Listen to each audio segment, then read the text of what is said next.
Hello, and welcome to the Gallimaufry, a history podcast. Thank you for joining us again. My name is Will, and I'm joined today by my very glamorous, lovely, slightly beardy assistant, Nick. How are you today, Nick? I'm grand. Need a shave, apparently. You're looking grand. Thank you. You're I, is it because we're getting closer to Christmas? You're growing your Santa Claus beard for the year. Well, I am St. Nicholas. This is just my side hustle. Exactly. Yes, he's jolly old Saint Nick. That's what they call you on the streets, isn't it? I've been called much worse than that on the street, so yeah, I'll take that. Shouted from vans passing, Jingling their bells at me. It's yeah. Exactly. I mean, what kind of society is it where a man can't walk down the streets of London without having bells jingled at him? Now, hopefully, you've all listened to the last episode of the Gallimaufry, and you would have heard the clue. For anyone who hasn't already, what are we talking about today, Nick? Our topic today is actually around some of the first, what has been called some of the first feminist legislation, and that was directly campaigned for by one amazing woman in the 19th century. And her name was Caroline Norton, born in 1808, Caroline Sheridan. And she was obviously born into a thoroughly patriarchal society, though as we just said, one might question if we've actually moved on from that. But back then, women had even less rights than even some animals, even in cases of murder. A case in point, the RSPCA was founded in 1824, and in doing so, that meant that animals had champions for their welfare, something women did not. Yeah, it's a bit of a sad state of affairs. I mean, the 1800s, okay, 200 years ago, but really that's not that long ago. So women's rights in general are a relatively recent thing, and it's for people like Caroline Norton that we can thank for the rights that women have today. In the centuries preceding the Victorian era, it had been normal for women to take a more active role in daily life, with most families operating a business either in the family home or nearby. Women would contribute to the family business alongside their male family members, as well as performing their traditional domestic tasks. However, with the rise of men commuting to a place of work in the early 19th century, women quickly found themselves relegated to the home and strictly domestic duties.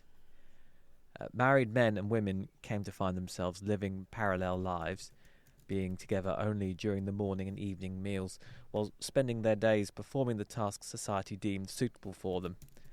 Men, being generally considered physically stronger and mentally superior to their female counterparts, were expected to support their families through work and upholding the moral balance within society, something which their weak-minded and morally compromised wives could not be trusted to do. It was very important that women should not be encouraged to raise above their position in Victorian society, or that which Victorian society had deemed fit for them. There are actually records from the time of doctors advising that women should not be overeducated, as this would have a detrimental effect on their ovaries and thus their marriage prospects.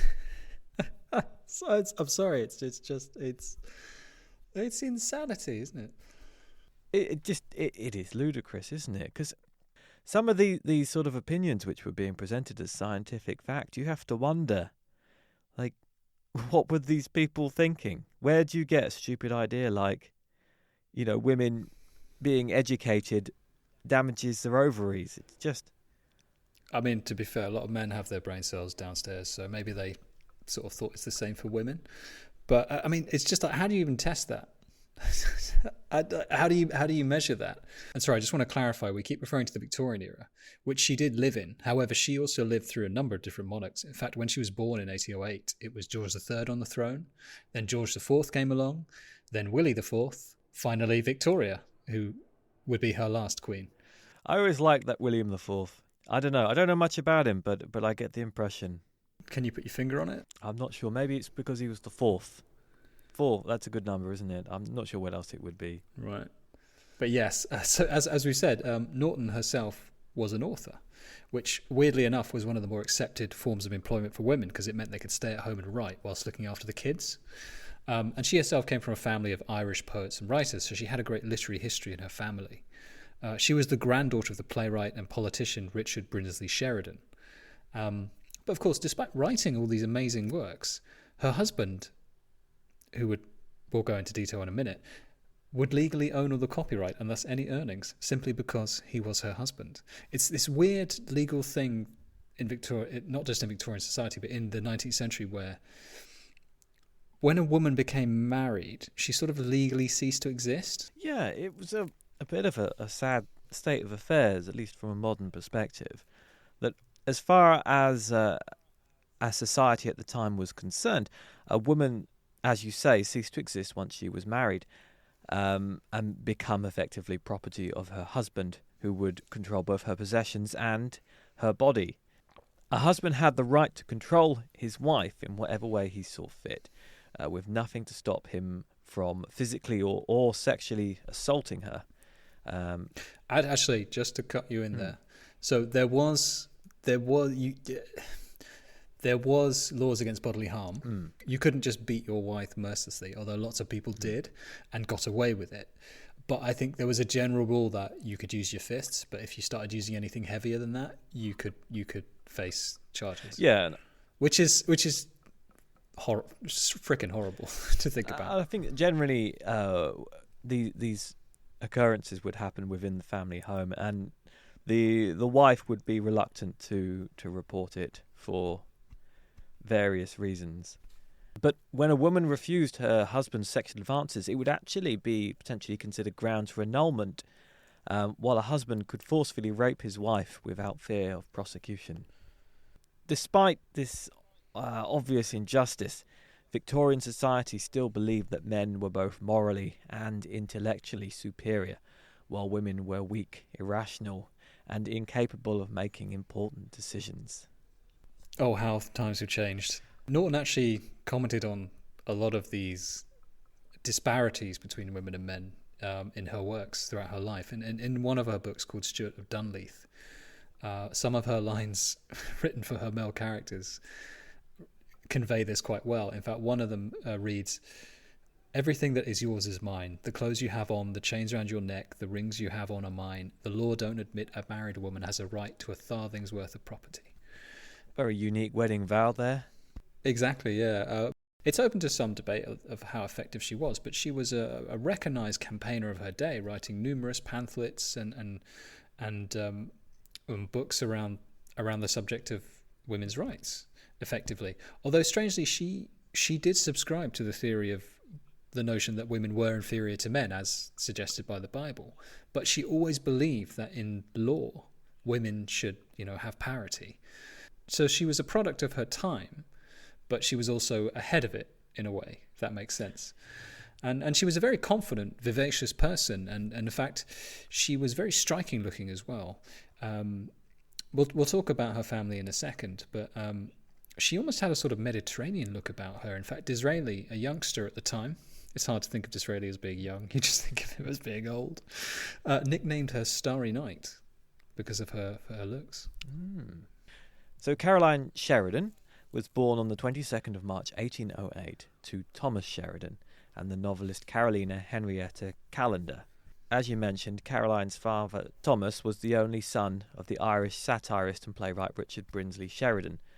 And Thomas worked throughout his life as an actor, a soldier, and a sadly failed politician.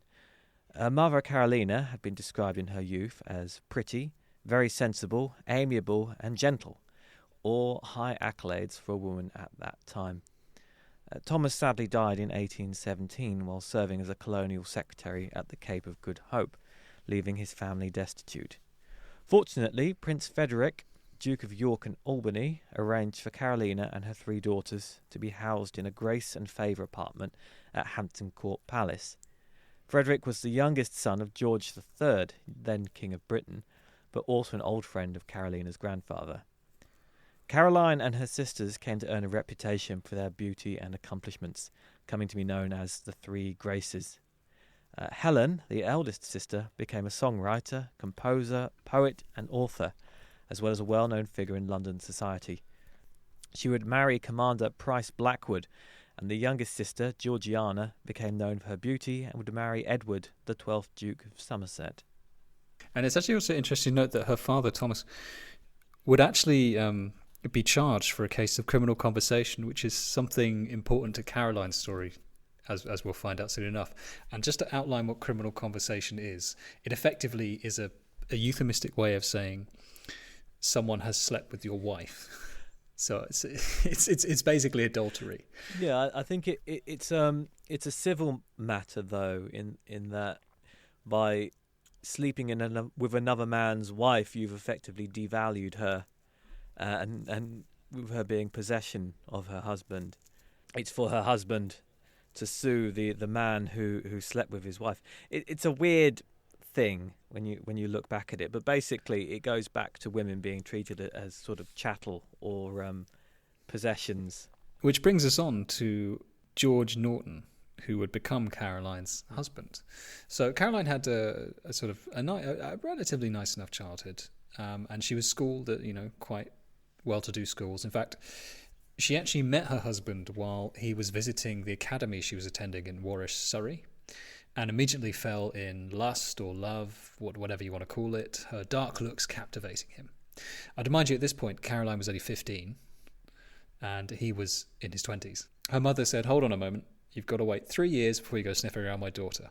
And to be fair to him, he did wait. But she also had other suitors. She actually had a rather pompous and boisterous Captain Fairfield, sort of military man who's a bit adventurous, and then a scholar and a lawyer called Ralph Levison Smith, who she'd met after leaving school in 1826. And they were sort of technically engaged, but not officially. And then he had a sudden and fatal bout of fever and died. She would later remark on this, saying that she realised she had lost her love and married an arse to get rid of her pang. Oh, well, we've all been there, haven't we? It's going to be great to see your girlfriend when I next see her. I was speaking from her perspective. Right, okay. It's fair enough, yeah. It's very true. The arse in question, of course, was George Norton, who, although he wasn't too handsome and he wasn't particularly too wealthy, he was just persistent. He himself knew a bit about law and politics, and it actually became a politician himself. He stood unopposed for Parliament in Guildford, Surrey. Big up to the Guildford. However, he was a Tory through and through, much at odds with the Sheridans' family politics of supporting Whigs. So obviously her mother was a bit annoyed, but also more annoyed because he kind of made it out that he had more money than he did, and he didn't. So anyway, in 1827, at the end of July, the 27-year-old George Norton finally married the 19-year-old Caroline Sheridan. And after moving around a bit after their honeymoon in Scotland, they moved to number 2 Storey's Gate in Westminster.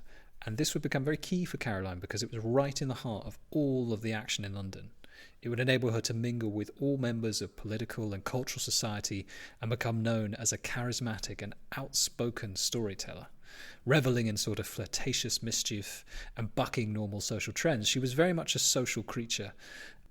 And she really enjoyed being, hosting people in what would come to be known as her saloon. And their marriage had a sort of okay start. I mean, she gave birth to 3 kids in 5 years. So the first one came along in 1829, and that was Fletcher. Then came along Brinsley in 1831, and then finally William, or Willie, in 1833. Mm-hmm. Despite the baby making, Caroline's husband had a passion for violence as well, and he regularly beat his wife for displaying a lack of respect. He was a very insecure man, and he even threatened her when pregnant. He burnt her hand with a kettle, so one story goes, and was thought to have beat her so badly once she miscarried.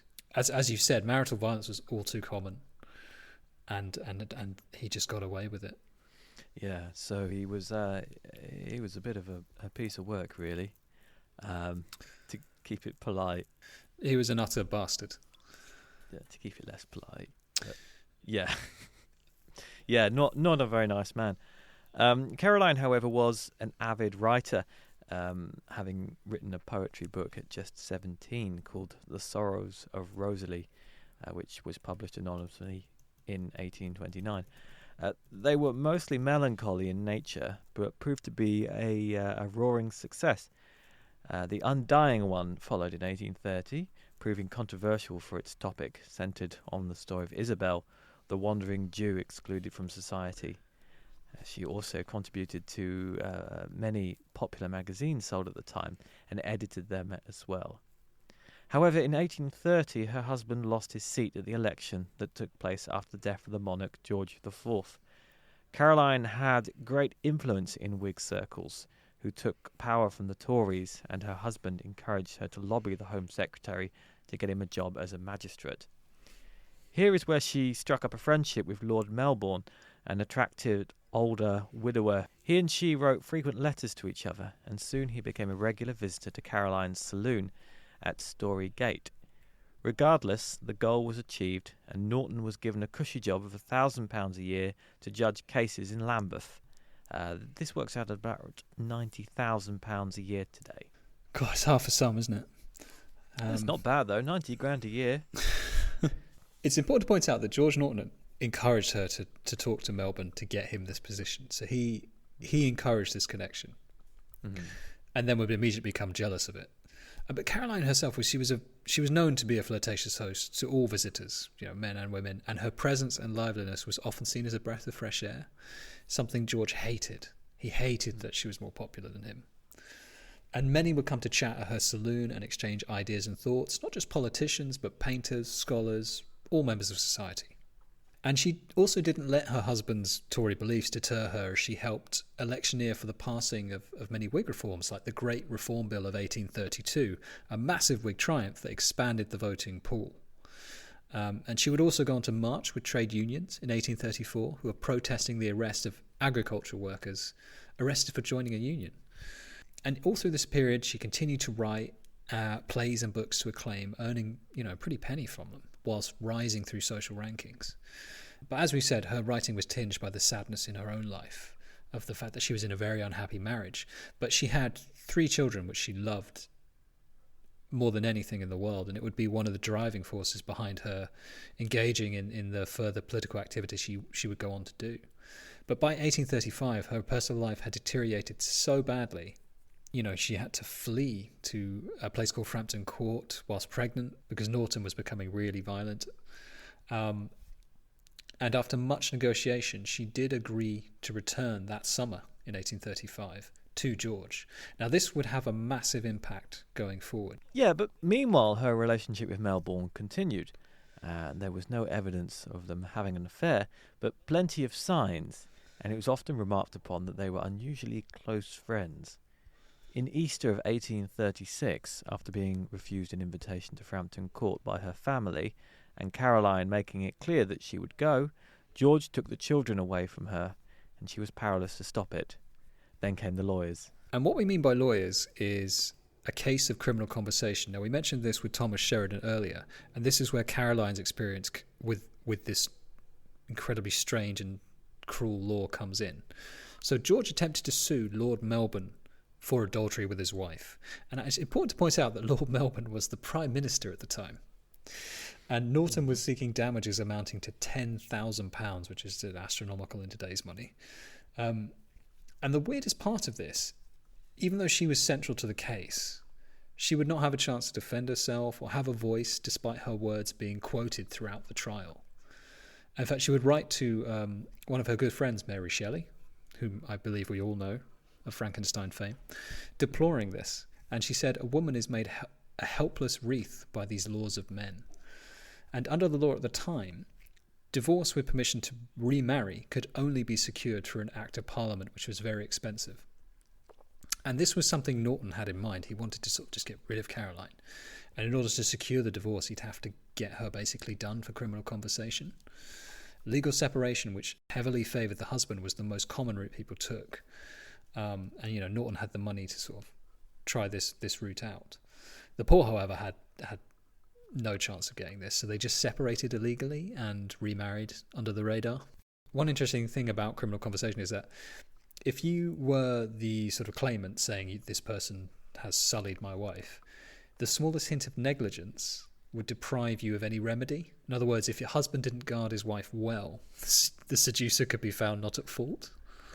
Oh, okay. So if the man, if he doesn't protect the relationship, it becomes fair game or something? A bit like squatters' rights?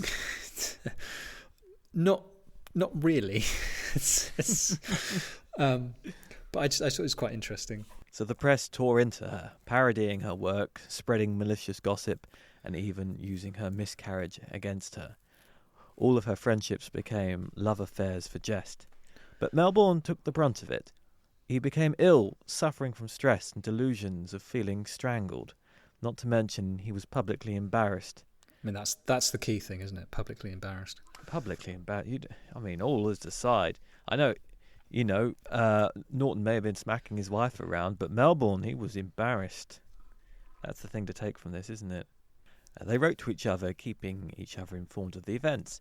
In all of these letters, they both claimed that the allegations were untrue, both publicly and in private. I think that's really important to note, is that even at, and we'll come to Melbourne's death a bit later, but even in his final letter, not necessarily his will, he attested to the fact that this allegation was never true. And Melbourne was many things, but it was a consistent narrative throughout his life that he had never had relations with Caroline Norton. George Norton was a failed Tory politician, and Melbourne was the Whig Prime Minister. I mean, has there ever been any suggestions of ulterior motive here? Not that I could come across, to be honest. I think it was just George Norton was a hateful little prick who wanted to make everyone else's life a misery because he was so jealous and envious of everyone else's success, particularly his wife, who was an amazing woman. And Melbourne was obviously the attractive, charismatic friend, and he felt so small and diminished by that. Yeah. He was just an arsehole with an axe to grind then. Yeah. He wanted money as well, so. Yeah, fair enough. But the trial began on June 22nd, 1836, and the gallery was full. Everyone wanted to see this trial. Some reports suggest as much as 5 guineas exchanged hands for a seat. That's about £500 in today's money. The jury was all men, of course. Women could not serve until 1920. In court covering the case was Charles Dickens for the Morning Chronicle.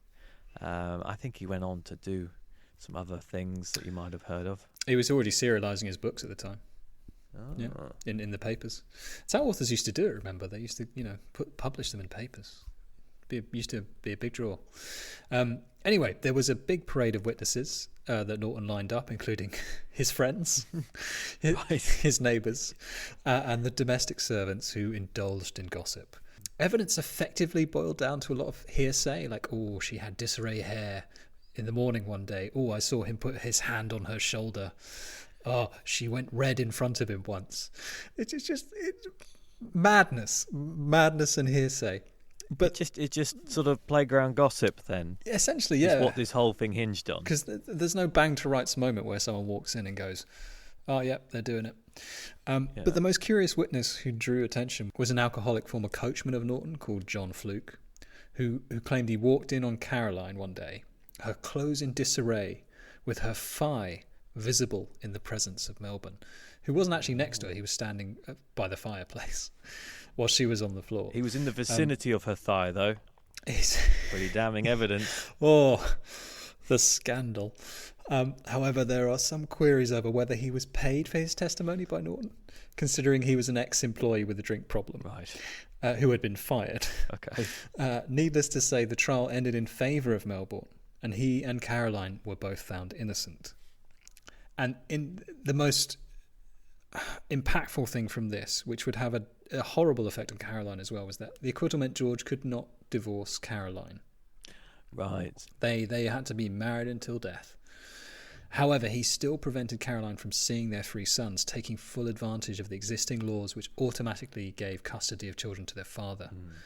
And this separation would be the driving force behind Caroline's political campaigning. Particularly because George was, as we've said, he was a massive to be honest. He indulged in brutality of the children. In fact, he even renamed William to Charles because it was too close to Lord Melbourne's name. I mean, how petty is that? Yeah, he sounds... yeah, I think you summed it up quite well there. Yeah. But Caroline... So Caroline used her passion for writing, combined it with this sort of radical streak she had. Obviously, her family was a Whig leaning, and she had a great desire to achieve change for women, motivated, of course, personally by the fact that she was separated from her kids and it was agony for her.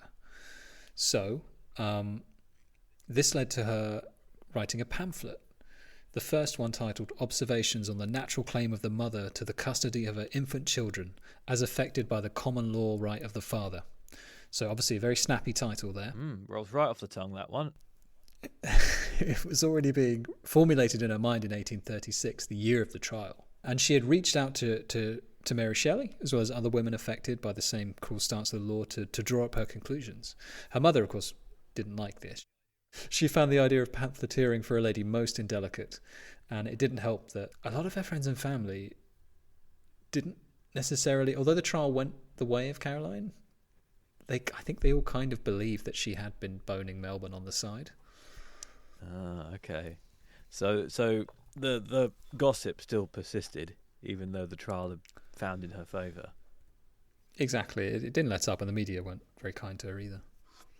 The pamphlet was written ironically, using her husband's law books, and published in the summer of 1837.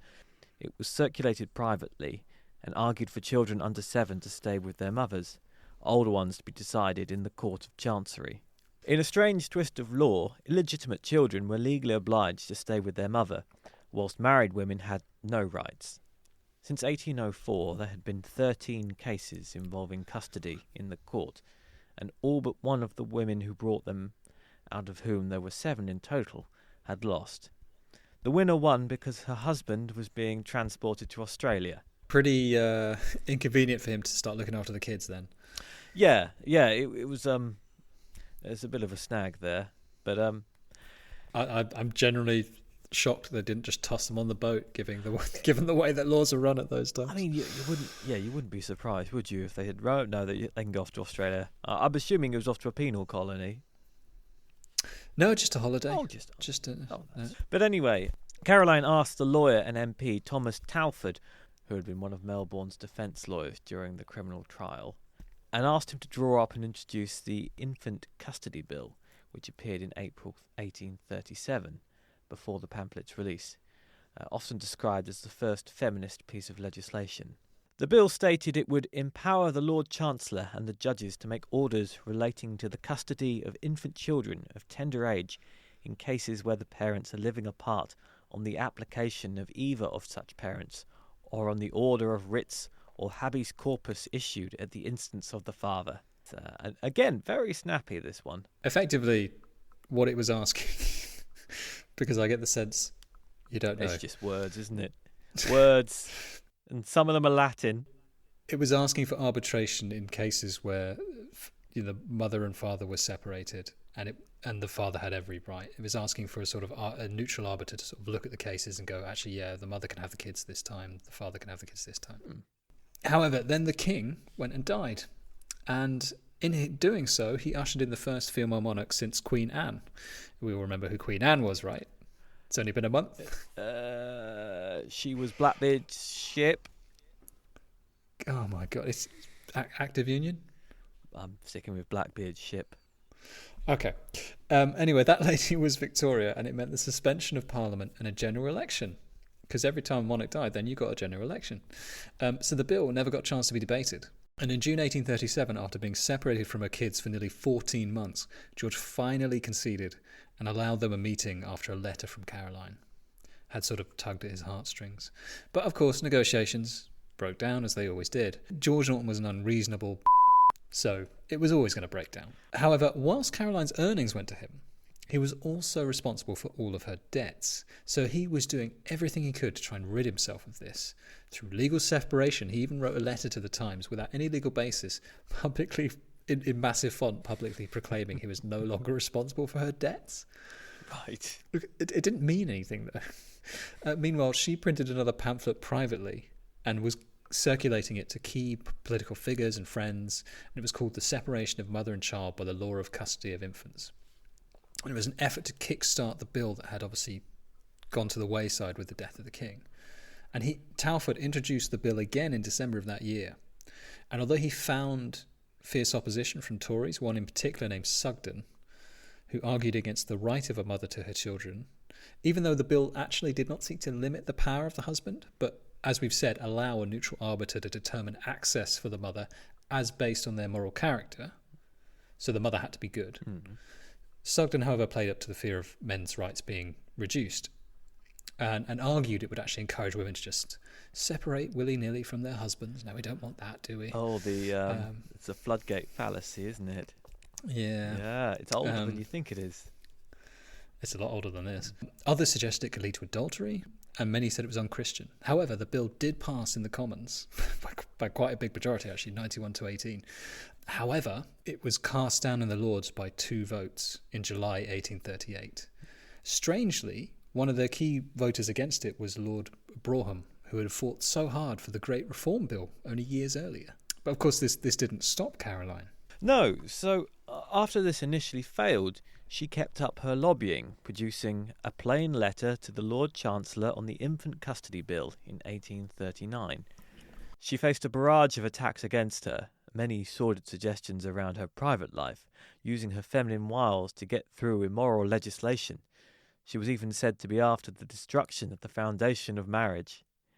The letter was published on the 15th of December 1858 under the pseudonym Pierce Stevenson Defending the Bill, recounting the story of Caroline and the abuses she suffered under Norton, as well as countless examples of other women cases. Ultimately, it set out that the alteration of the law and the issue was the key thing to consider, not Caroline, or whether she used wiles to influence people. By the 25th of April that year, the bill was back in Parliament, but amended. This time, however, asking for custody of children to virtuous mothers up until 7, as with illegitimate mothers. However, there was a double standard with adultery that said if a woman is found to be adulterous, this prevents her right. The bill found a second reading and made its way to the Lords again. Similar arguments were heard, but this time it passed. On the 17th of August 1839, the bill was passed by royal assent by Queen Victoria. That double standard is really important because it effectively meant that even though a man could have been accused of adultery or criminal conversation or whatever, that didn't count against him. But for women, it did. You had to be as clean as a whistle, no dirt on you. So despite this momentous piece of legislation passing that enshrines women's right to access their children, at least in some form, Queen Victoria at the time didn't even see fit to mention it in her diary. But she did tell us about her lunch that day. Women could now petition the court for custody and access rights of children up to 7, and the father's right was no longer technically absolute, pending your moral character. While the Act gave married women for the first time a right to their children, you needed to petition the Court of Chancery, and few women had financial means to exert their rights. So the poor were still buggered, but at least a bit more wealthy women could have a bit of say. But there was still a major barrier to women exercising their new rights, though. Yes, if you were married and poor, you were still basically screwed. For Caroline, as we've said, this new law did not automatically mean happiness. It didn't actually apply in Scotland, which is where George was keeping her children. So remember, from the Act of Union, Scotland and England had separate courts. And all the while this was going on, and her and George were still fighting, she lost one of her children in a tragic accident in 1842. So the accident was the death of Willie, or rather the renamed Charles, who fell from his horse. Strangely, though, the tragedy sort of shook George up a bit, and for the first time in 7 years, Caroline was allowed to spend Christmas with her children, albeit minus one of them. Caroline herself was suffering from ill health, and it was something that would pick up as she got older. I mean, she was still relatively young.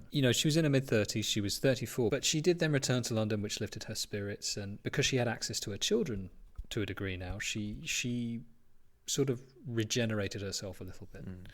And she even go on to model in 1849 for the fresco of Justice, which is situated in the House of Lords. And she continued to write, obviously, to provide income for herself and her useless, feckless husband. Lord Melbourne, though, her longtime friend, died in 1848, and typical of his generosity, asked his brother to leave her some cash, paying Caroline £200 a year. What's more, he reiterated his declaration that nothing had been improper, as we mentioned earlier. Although he didn't actually technically leave her anything in his will, it was just a recommendation to his brother. The Melbourne's family honoured it because they figured he was the type of guy that he'd want his wish to be honoured. Mm.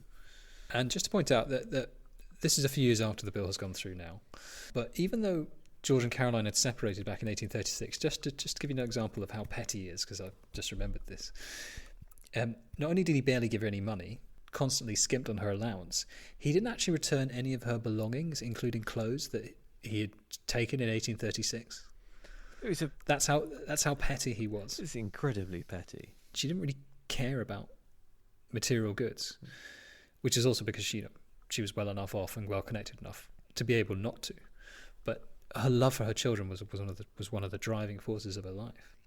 But the issue of money was now starting to come to a head, because every bit of earnings she had, every bit of copyright still went to George. And even though they constantly tried to make up throughout the years, negotiations kept breaking down, and they came to another head in 1851 with the death of her mother, who she'd been nursing for a few years. And this was around the time she wrote the novel Stuart of Dunleith that we mentioned earlier, which of course was typically quite sad, quite melancholy, but did have elements of romantic love sort of triumphing occasionally. But the heroine also saw her children die. So it was, her life was influencing her books continually.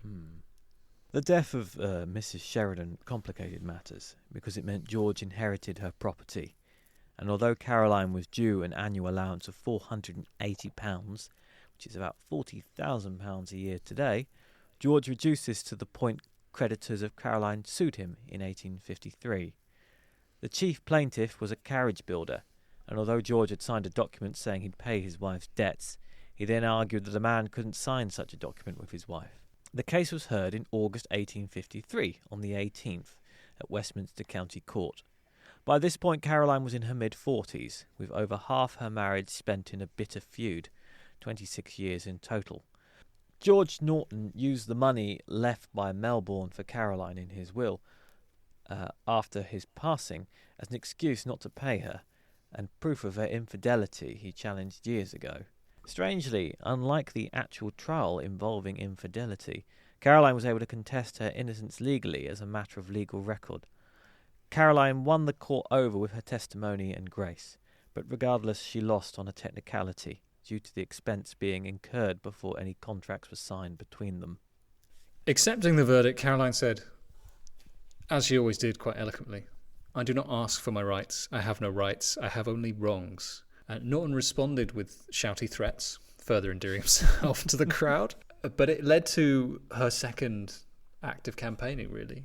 It's something she'd been thinking about for a while. So she began to campaign for changes in the law relating to married women's property rights. Her first move was a privately printed pamphlet, though it's a bloody long pamphlet. It's more like a book.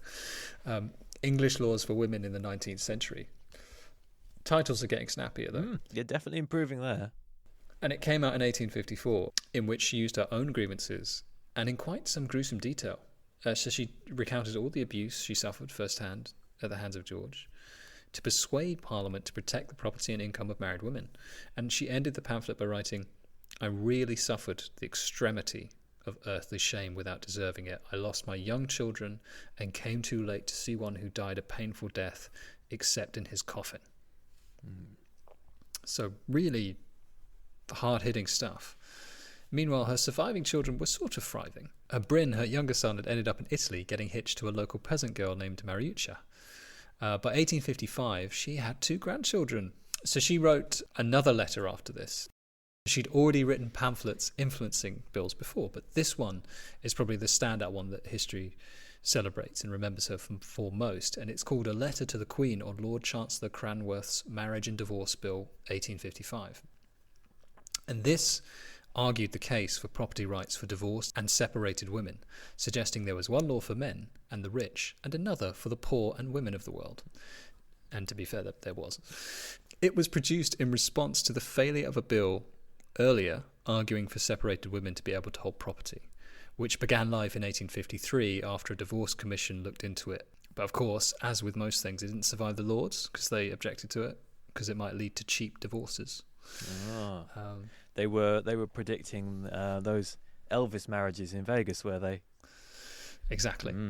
The pamphlet covered all the disadvantages married women faced, including the threat of violence, no matter her character. and she listed countless heroines of the past and present to remind men that women could do great things. You know, people like Florence Nightingale would have been like current heroes with the Crimean War, because this was around the same time. And she recommended that they be afforded the protection of the law, which was only fair. It's not unreasonable, is it? It's, well, if you're an old white man, it's women rights, no.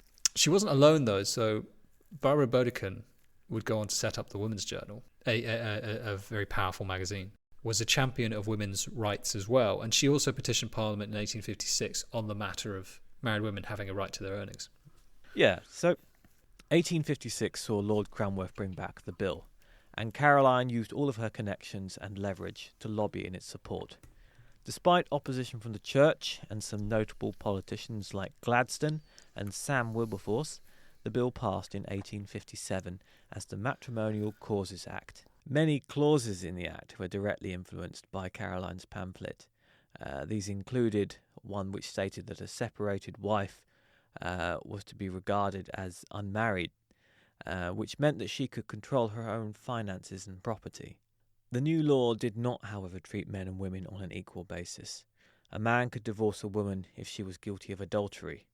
However, the woman could only obtain a divorce if she could show that her husband had been guilty of both adultery and a number of slightly iffy crimes, including bigamy, rape, sodomy, and bestiality. Obviously not all together. Just to point out, No, that would be quite a day, wouldn't it? It would be, yeah. I mean, and actually, the clause in the law says incestuous adultery as well, so quite specific. But also desertion, but it had to be for without a reasonable excuse to commit any of these. It's quite a qualifying sentence. You must have a reasonable excuse why you committed your bestiality. Right, I would be interested to know if there were any court cases which found in the man's favour because of a reasonable excuse for committing bestiality. So as we said, that although the bill didn't solve all her problems and that double standard remained, women did have a degree of protection now, thanks to the role she played in getting this bill through, and in fact the earlier bill as well. So now women had more access rights to their children, and they had the ability to sort of try and claim a divorce, at least on certain grounds, with some protection over what they earned. Although this wouldn't fully be resolved until 1870 with the Married Women's Property Act, which finally deemed all wages and property that wife earned hers, but it wasn't retroactive. Of course, Caroline wasn't allowed to have a divorce at this point, mainly because she didn't have the grounds to divorce George, and he wouldn't give her one. But also crucially because, remember ages ago we talked about she fled when she was pregnant and then went back to him, and there's some weird quirk in the law which then prevented her from divorcing him because she had fled and gone back to him. So she didn't have his desertion of her as grounds because she went back to him. No, because she willingly went back. So, although he was threatening to take the kids away forever, so willingly is the wrong word. Today, Caroline's poems are occasionally anthologized, but her reputation as a writer has declined since her death. Because Caroline had left George but gone back to him in 1835, she was never able to divorce him. However, in 1859, a deed of separation was finally agreed between them, leaving her free to live as if she were unmarried. She continued to write, but her health was deteriorating, and she spent a lot of time caring for her sons and grandchildren. Her son Fletcher died of tuberculosis in 1859, while Brinsley, who possibly suffered from paranoid schizophrenia, caused her much distress, but was her sole surviving son. Having been fully freed by George Norton's death in 1875, Caroline married an old friend, the widowed Sir William Sterling Maxwell, on the 1st of March 1877, in the drawing room at 3 Chesterfield Street. Caroline's second son, Brinsley, succeeded to the title of Lord Grantley upon his death. However, Caroline died a little over 3 months later from peritonitis on June the 15th, 1877. She was buried in the Sterling Maxwell Vault, which was in Scotland. So yeah, she'd spent time there as a child. Even though she was Irish, she had sort of grown up a bit in Scotland. So as we've mentioned, Caroline very much adhered to notions of equality of the time. She she campaigned tirelessly to have women accorded the same sort of status in the law, but she didn't really get involved in women's suffrage. And as early as 1838, she wrote a letter to the Times saying, "The natural position of women is inferiority to man. That is a thing of God's appointing, not of man's devising. I believe it sincerely as part of my religion, and I've never pretended to the wild and ridiculous doctrine of equality." So a bit different from some of the campaigners that would follow her. But as you mentioned, she was a product of her time. It sounds a bit like 2 steps forwards and 1 step back to modern ears, but you still have to give her credit for what she did achieve. No, she was an incredible woman, and she achieved so much. And the thing was, for her, the notion of equality of man and women wasn't the issue here. It was the notion of equality under the law, which was a man-made thing. So she recognised, albeit whatever you believe, that God made man and woman and he didn't make them equal. But man made law, and that was unequal.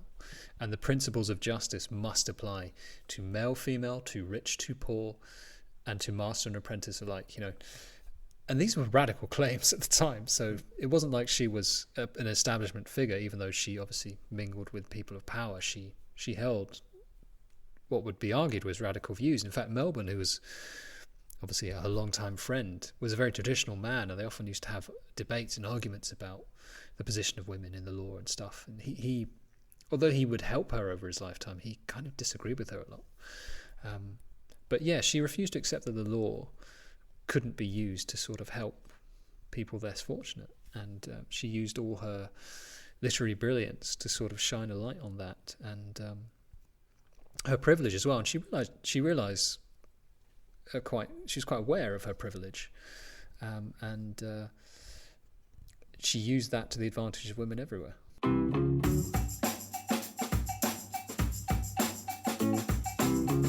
Now's the point where we normally talk about some interesting facts or some misconceptions or just something that's kind of stuck out to us during our research. So, Nick, what have you got to share with us today?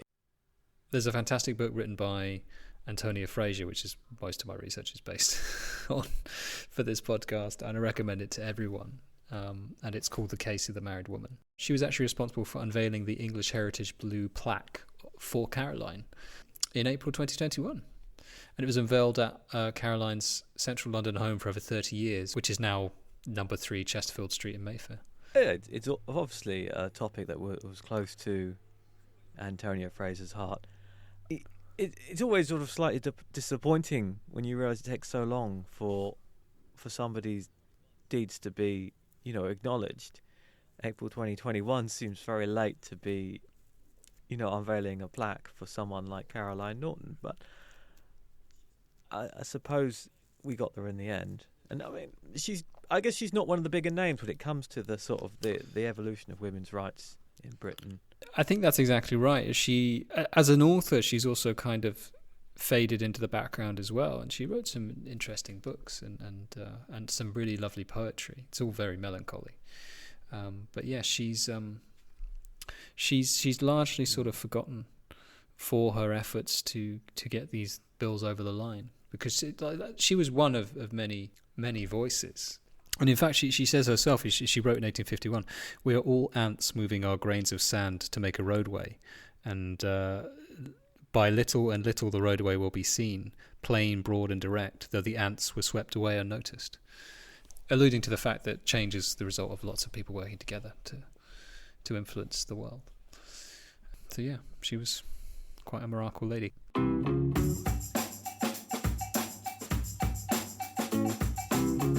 And that's our show. Thank you for listening. And if you're a subscriber, thank you for subscribing.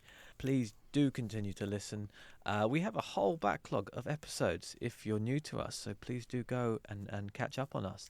And keep an eye out for new episodes. We release every month or so. We're on all the usual streaming podcasty platforms. So I'm sure you can find us easily enough. But with that, I think all that's left is for Nick and I to say bye. Very, very imaginative there. I know. Keep it short and sweet. And to leave you with a clue of what we'll be speaking about in the next episode. Brilliant. Thank you for listening. Oh, thank you. Bye. The Duke rang the great bell of Bow, and the historic peal sounded again.